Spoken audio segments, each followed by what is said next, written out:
Hello दोस्तों, मेरा नाम दर्शित है। मैं 365 मैनेजमेंट चैनल की ओर से आपका स्वागत करता हूं। आपको विनती है कि आप चैनल को सब्सक्राइब करें क्योंकि आपको फ्यूचर में आज के जैसे मल्टीपल स्टॉक्स मिलते रहे। तो आज जो स्टॉक हम देखने जा रहे हैं उसकी पहले डिटेल्स देखते हैं कि ये स्टॉक जो मैं मल्टीबैगर बता रहा हूँ तो ये एक्चुअल में कैसे मल्टीबैगर है। तो पहले आप देखिए कि देखो ये इसका जो 2010 से डेटा है, 2010 से 2020 तक क्या-क्या हो इसमें ग्रोथ हुआ है। सो 10 इयर्स में आप देख रहे हो तो कि नंबर ऑफ ब्रांचेस 2010 में 41 ब्रांचेस थी, अभी बढ़ के जो 2020 में 198 ब्रांच हो गई है। कस्टमर बेस कितना था, 1,03,000 का था, अभी कितना हो गया है, 4,43,750 का हो गया है। एम्प्लॉयज़ पहले 205 थे, अभी एम्प्लॉयज़ भी 314% का ग्रोथ इसमें भी FY 2020 तक 838 एम्प्लॉय हो गए। लोन बुक कितना हो गया है, देखो पहले 2106 करोड़ का था जो बढ़कर 10 टाइम्स हो गया है 20,704। सो इसमें आप देख रहे सकते हो कि 883% का ग्रोथ हुआ है। बैंक की नेट इंटरेस्ट इनकम कितनी बढ़ गई है, 63 करोड़ से 655 करोड़ हो गई है, जिसमें 940 करोड़ का ग्रोथ है। इसका EPS 2010 में 19.13 रुपीज़ का था जो बढ़कर 28.25 रुपीज़ हो गया है। 48% का रेवेन्यू 216 करोड़ से 2030 करोड़ हो गई है। डिस्बर्समेंट कितना हो गया है, 547 से 5481 करोड़ हो गया है, जिसमें 902% का ग्रोथ हो रहा है। इट मीन्स क्या होता है, जो लोन अप्रूवल होता है उसमें डिसबर्समेंट जो अमाउंट होती है उसमें 902% का ग्रोथ हो चुका है कंपनी का पिछले 10 साल में। नेटवर्थ कंपनी की कितनी हो गई है, 275 करोड़ से 2150 करोड़ का 682% का ग्रोथ।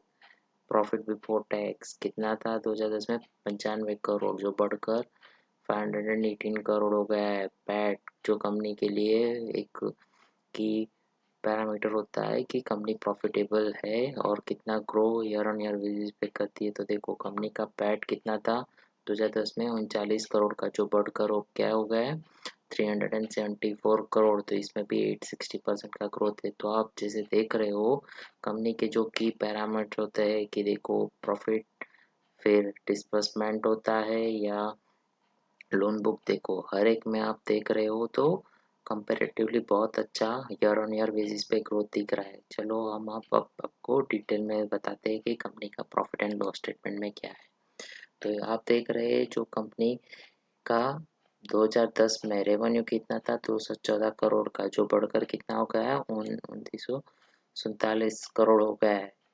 इसके बाद उसका जो इंटरेस्ट उसको एक्सपेंस हो रहे वो कितना था 145 करोड़ था और अभी 1146 करोड़ हो गया है। तो ये कंपनी क्या है, हाउसिंग फाइनेंस सेक्टर में तो क्या है कि घर के लिए लोन देती है एंड अदर पर्पस के लिए भी लोन देती है, जैसे लीजिंग के लिए बिल्डिंग लोन लेती है। ओके, तो डिफरेंट डिफरेंट पर्पस के लिए लोगों को लोन दे रही है। तो आप देख रहे हैं तो लोन के बाद जो कंपनी का प्रॉफिट कितना था 2010 में 52 करोड़ था जो बढ़कर अभी 647 करोड़ हो गया। अभी देखिए जो अच्छी चीज़ देखने वाली बात है ये है कि फिनेंसिंग मार्जिन कंपनी का कितना था 2010 में 24% था जो अभी कंटिन्यूस कंपनी ने ऑन एन एवरेज देखो तो मेंटेन किया है और अभी इम्प्रूव होके कितना हो गया 33% हो गया है। और 52 करोड़ का प्रॉफिट अभी 647 करोड़, फिनेंसिंग मार्जिन 2010 में 24% जो 33% हो गया है। अभी देखो बैंक को अदर इनकम भी कुछ टाइम हो जाती है कुछ नहीं हो रही है, मगर it's around 4 crore bank is making other income. Then देखो उसके बाद कंपनी के जो खर्चे बाद में कितना नेट प्रॉफिट कंपनी के पास बचता है, देखो 39 करोड़ का 2010 में प्रॉफिट था जो अभी हो गया है ऑलमोस्ट मोर देन 11 टाइम्स, आप कह सकते हो कि 11 टाइम्स हो गया कंपनी का प्रॉफिट।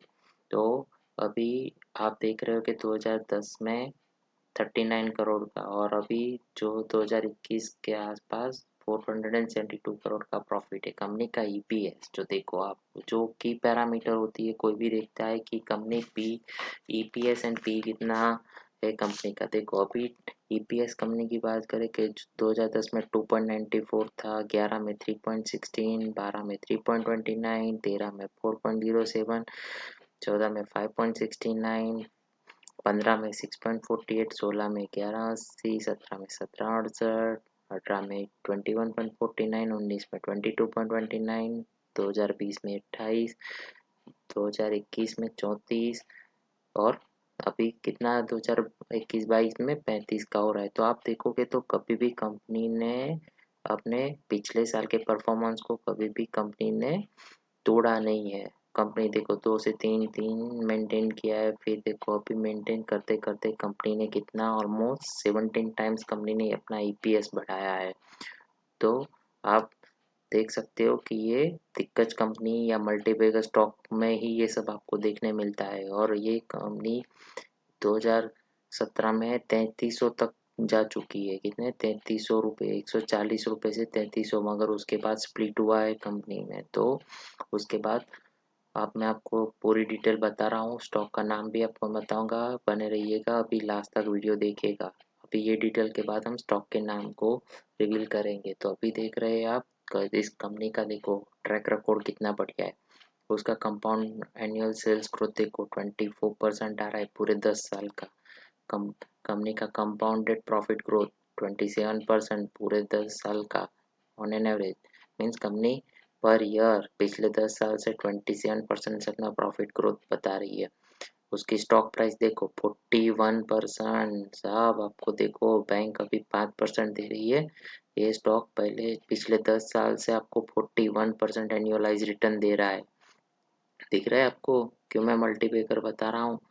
और अभी देखिए रिटर्न ऑन इक्विटी 10 इयर्स का कितना है 19%। बैंक आपको कितना 5.5% दे रही है। तो देखो भाइयों, अभी ये मुफ्त में आपको मैं एडवाइस दे रहा हूँ कि ये पूरे पैरामीटर्स पूरा डेटा आपके फेवर में है और स्टॉक के भी फेवर में है। बिकॉज अभी मार्केट टॉप पे है, तो आपको ऐसे फंडामेंटली और टेक्निकली स्ट्रॉन्ग स्टॉक में रहना है। और आप एक अच्छी चीज़ बताऊं कि बैंक का ये जो हाउसिंग फाइनेंस सेक्टर का कंपनी है उसमें कितना है उसका एनपीए अभी पता है, एक से भी नीचे 0.53 उसका नेट एनपीए है।